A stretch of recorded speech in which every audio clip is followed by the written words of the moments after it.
गैर मामूली एहतजाज, गैर मामूली इलाज। जैसा एहतजाज करेंगे वैसा हम इलाज करेंगे। सरकार का कहना है कि अगर पीटीआई जो धमकी इन्होंने लगाई है कि 3 लाख लोग इन्हें दे दें तो फिर फ़ौज क्या, रियासत क्या, पुलिस क्या, हम इस मुल्क पे कब्ज़ा आवर हो जाएंगे, हम इस मुल्क पे हमला आवर हो जाएंगे, फिर हम आपको इनको मुल्क को जो है वो कंट्रोल करके दिखाएंगे, न्याजी महात्मा को रिहा करके दिखाएंगे, फिर हम जो है वो इस पावर में आ जाएंगे, इस हुकूमत का खात्मा कर देंगे।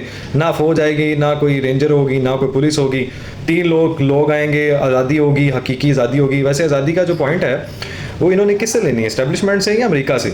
अमेरिका से लेनी है तो उन्होंने तो इनकी हुकूमत गिराई थी। उन्होंने तो साइफर लिखा था, धमकी दी थी कि हम हुकूमत गिराने लगे हैं, जब ये फ़ौज की गोद में बैठ गए थे कि इस्टेब्लिशमेंट हमें बचाए, अमेरिका जो है हमारी हुकूमत गिराना चाहता है। यहाँ इस्टेब्लिशमेंट की बारी आ जाए तो इधर आ जाए, आप कहते हैं कि इस्टेब्लिशमेंट ने गिराई है, तो आप जाके उनकी गोद में बैठ जाते हैं, लॉबिंग करते हैं, जुल्फी बुखारी वहाँ चले जाते हैं और आपके जनाब 62 अरकान खत लिख देते हैं आपके सियासी कैदियों की रिहाई, जिसमें न्याजी महात्मा साहब इंसानी हकूक सलब कर लिए जाते हैं। जनाब आपके 90 लोग जो हैं वो करारदादें मंजूर करा देते हैं, उसी अमेरिका की गोद में आप बैठ जाते हैं जिसके खिलाफ आप एहतजाज करते हैं। उसी अमेरिका को जो है वो आप अपना अब्बा बना लेते हैं। पहले आपके वालिद साहब चीफ ऑफ आर्मी स्टाफ होते हैं, फिर वो मीर जाफर हो जाते हैं, फिर न्यूट्रल जानवर होता है, फिर उसी जानवर से कहते हैं कि वो न्यूट्रल ना रहे, अल्लाह के वास्ते जो है वो आप न्यूट्रल हो जाएं। इनका ना कोई दीन है, ना कोई मज़हब, ना ईमान है, ना ज़ुबान है, सिर्फ झूठ है और इतना झूठ लाते हैं कि दुनिया उसको सच माने। और यही हाल इन बेचारे पीटीआई के कल्ट का है, अंधों का है, जो महात्मा की बातों को सीरियस ले लेते हैं और झूठ इतना इन्होंने बोला, इतना बोला कि खुद उस ड्यूटी को फ़र्ज समझने लग गए हैं। अब बात आए जनाब, इन्होंने एक शोशा छोड़ा कि हम एहतजाज करेंगे और भरपूर एहतजाज करेंगे, आज़ादी लेंगे और हकीकी आज़ादी लेंगे। हकीकी आज़ादी इन्होंने लेनी है और ये 3 लाख लोग वहाँ से जनाब राना सनाउल्लाह साहब जो हैं वो बयान इशू करते हैं। वो कहते हैं हुकूमती मौक़िफ़ ये है कि आप एहतजाज करें, जिस तरह का एहतजाज करेंगे हम उस तरह का आपका इलाज करेंगे। गैर मामूली एहतजाज की कॉल दे रहे हैं, हम गैर मामूली इलाज का जो है बंदोबस्त करके बैठे हुए हैं। आप तोड़ फोड़ करेंगे, आप इंतशार करेंगे, आप आग लगाएंगे, आप जलाओ घिराव करेंगे, आप पथराव करेंगे, आप शेलिंग करेंगे, आप सरकारी वसाइल को वफाक के अगेंस्ट इस्तेमाल करेंगे, तो फ़ौज फिर हाजिर है जनाब, रेंजर फिर हाजिर है जनाब, फिर पुलिस फिर हाजिर है जनाब, फिर डंडे हाजिर हैं जनाब, फिर शेलिंग हाजिर है जनाब, फिर पकड़ धकड़ नहीं होगी, फिर जनाब फिर फौजी ट्रायल भी होंगे, फिर आर्मी कोर्ट भी होगी, फिर यूके वाली अमेरिका और बरतानिया की तरह आपको सज़ाएँ भी होंगी।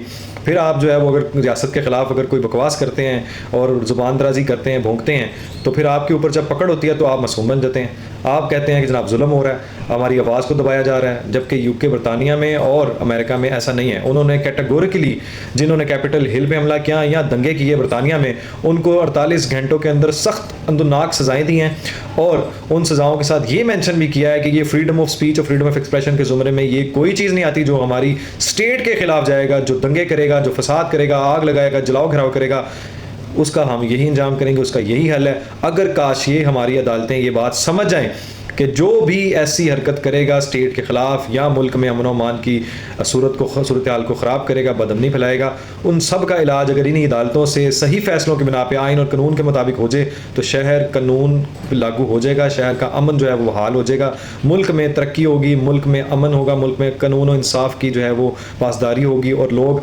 इंसाफ पसंद होंगे और उस पर चलना पसंद करेंगे और चीज़ें जो हैं वो बेहतरी की तरफ जाएंगी और मुल्क मामलात बिल्कुल ठीक दुरुस्त समत में चले जाएंगे। अब आ जाए जनाब आप दूसरी तरफ गंडापुर साहब की तरफ। इस बड़कालू, इस बदमाश, इस जो है वो अकल के अंधे ने जो बड़के मारता है, बदमाशियाँ करता है, ये सीएम KPK है। इस जाहिल शख्स ने जो है वो जिन्होंने इस्लामाबाद पे हमलावर होने के लिए इनकी मदद की, वो सरकारी मुलाजमीन जिन्होंने सरकारी वसाइल को वफाक के अगेंस्ट इस्तेमाल किया, इसकी जो है वो कैंपेन का, हेड कैंपेन का, जलाओ घिराओ, फसाद का, इंतशार का, दंगों का हिस्सा बने, बाजू बने, उनकी जब कल रिहाई हुई है तो जनाब गंडापुर साहब ने वो जो अमाजगा दहशतगर्दों की बनी हुई है इन सबको मदऊ किया और ना सिर्फ मदऊ किया बल्कि जनाब मोहतरम ने 1 स्टेप जो है प्रमोशन किया और सिर्फ 1 स्टेप प्रमोशन नहीं की उन सब की, उनके ऊपर फूल बरसाए हैं, गुलपाशी की है, उनको अप्रिशिएट किया है कि आप वफाक पे हमलावर होने में मेरा जो आपने साथ दिया है वो बड़ा जनाब कमेंडेबल है, वो उसके लिए उन्होंने उनको बड़ा सराहा है और साथ प्रमोशन भी की, 50 से 60 साल की उम्र में इजाफा भी कर दिया रिटायरमेंट का, एक तनख्वाह भी इजाफी दे दिया है और साथ बोनसेस और जो है वो आपके अलाउंसेस मराहत लगाने का भी वादा कर दिया, जिसके ऊपर DG साहब जो हैं वो वहाँ के बड़े खुश हैं। अब अंदाज़ा लगाएं कि इस शख्स की दिमागी कैफियत और ये कौन सी चाल चल रहा है कि ये सूबाइयत को जो है वो वफाक के अगेंस्ट खड़ा कर रहा है और वहाँ की मशीनरी को वफाक के अगेंस्ट खड़ा करने में कामयाब हो रहा है। अभी तक रियासत जो है ना इस मामले में एक्शन नहीं ले रही। इस शख्स की भी अगर गिरफ्तारी हो जाए और इसको भी अगर आप जो है वो पट्टा डाल दें और इसको कंट्रोल कर लें तो जो है वो हर बंदा, अच्छा इसी से एक बात जुड़ी हुई है कि इस शख्स को जो है वो ये ताकतवर है जिसको आप जो है लगाम नहीं डाल रहे, लेकिन ईमान मजारी मज़ारी, ये भी वही टोला है। इमान मज़ारी जो है वो देख लें, उसका शोहर देख लें। एक आम बेचारा गरीब, कोई मस्कीन, कोई राहगीर, कोई आम शहरी अगर किसी पुलिस वाले की तरफ गौर से देख भी ले तो आप उसकी आंखें निकाल देते हैं, आप उसको गिरफ्तार कर लेते हैं। अगर वो उल्टा अगर आपके साथ बहस कर ले तो आप उसके खिलाफ जो है ना वो पर्चा करवा देते हैं, FIR कटवाते हैं। बेचारे की सारी जिंदगी बेल नहीं होती। एक छोटा सा गुनाह करने वाला भी बेचारा सारी जिंदगी जो है वो जेल में सड़ता गलता है। लेकिन मान मज़ारी अगर वो बैरियर हटाए, पुलिस वालों को थप्पड़ मारे, वर्दी की जो है वो इज्जत को रोंदे और गिरेबान पकड़े और रियासत के खिलाफ हमलावर हो, और यही वो लोग हैं जो BLA और ये बेईमान मज़ारी और ये महारंगबाज बलोच, ये सारे एक ही प्यादे हैं और ये एक ही लोग हैं, ये सारे एक ही टोला है जो एंटी स्टेट चलता है, पाकिस्तान के खिलाफ चलता है। जनाब आपने इनको फौरन बेल दे दिया। यानी आप एक आम शहरी जो है वो बेचारा अगर 1 रुपया भी किसी का वो है गिरा हुआ भी उठा के अगर वो पुलिस के सामने उठा लेना, उस बेचारे की मौत आ जाती है। अगर वो किसी से बदतमीजी कर रहे, थप्पड़ मारना तो बहुत दूर की बात है। और यहाँ पे आपको क्या दहशतगर्दी का खतरा नहीं था कि क्या यहाँ पे टीम के लिए आपको खदशात मौजूद नहीं थे? इंग्लैंड की टीम के लिए क्या यहाँ पे इनके ऊपर इंतजाम दहशतगर्दी के तहत इनको इतनी जल्दी आपने रिलीज कर दिया? क्यों?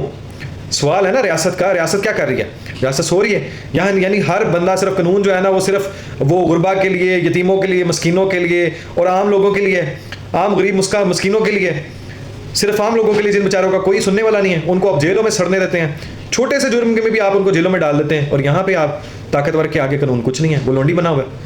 अदालतें अंधी हो चुकी हैं। वहाँ पे आपका कानून असरअंदाज नहीं होता, वहाँ पे आपके कानून के हाथ लंबे नहीं, वहाँ पे कानून के हाथ टूट जाते हैं, कट जाते हैं।